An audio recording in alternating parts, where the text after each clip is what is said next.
સ્થાનિક સ્વરાજ્યની ચૂંટણીમાં ઉમેદવારોની ફોર્મ ચકાસણીને લઈને મોટા સમાચાર।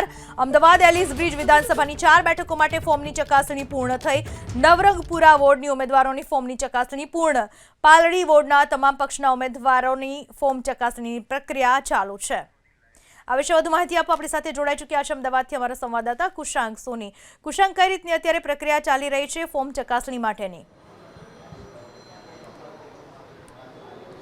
जो जे पण उम्मीदवारों पक्षे मेन्डेट आप्या था ते तमाम उम्मीदवारों ने अत्यारे आरओ ऑफिसर तरफथी बोलाववामां आव्या छे। दृश्यों अहींया आगळ आपणे बतावी रह्या छीए। अमदावादना एलिस ब्रिज विधानसभानी नवरंगपुरा, पालड़ी अने वासणा ए वोर्डना उम्मीदवारों बोलावीने तेमना फॉर्म छे ते चकासणी करवानी प्रक्रिया छे ते अहींया आगळ करवामां आवी रही छे।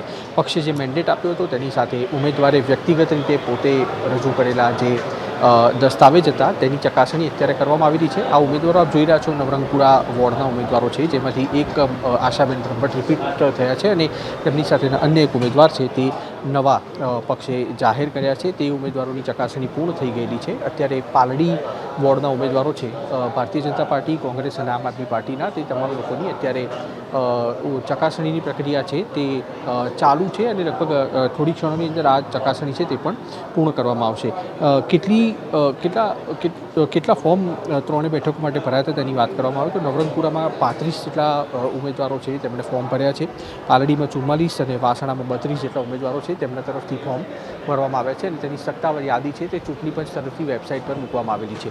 પક્ષે જે મેન્ડેટ આપ્યો હતો તેની સાથે ઉમેદવારો તરફથી પોતાના આવકનો દાખલો, જન્મનો દાખલો, જાતિગતનું જે પ્રમાણપત્ર છે તે તમામ ચકાસણી અહીંયા આગળ કરવામાં આવી રહી છે। ક્યાંય પણ કોઈ પણ ક્ષતિ હોય તો તે ક્ષતિ સુધારવા માટે પણ તક આપવામાં આવે તે પ્રકારની તૈયારી અહીંયા આગળ વ્યવસ્થા અહીંયા આગળ કરવામાં આવેલી છે।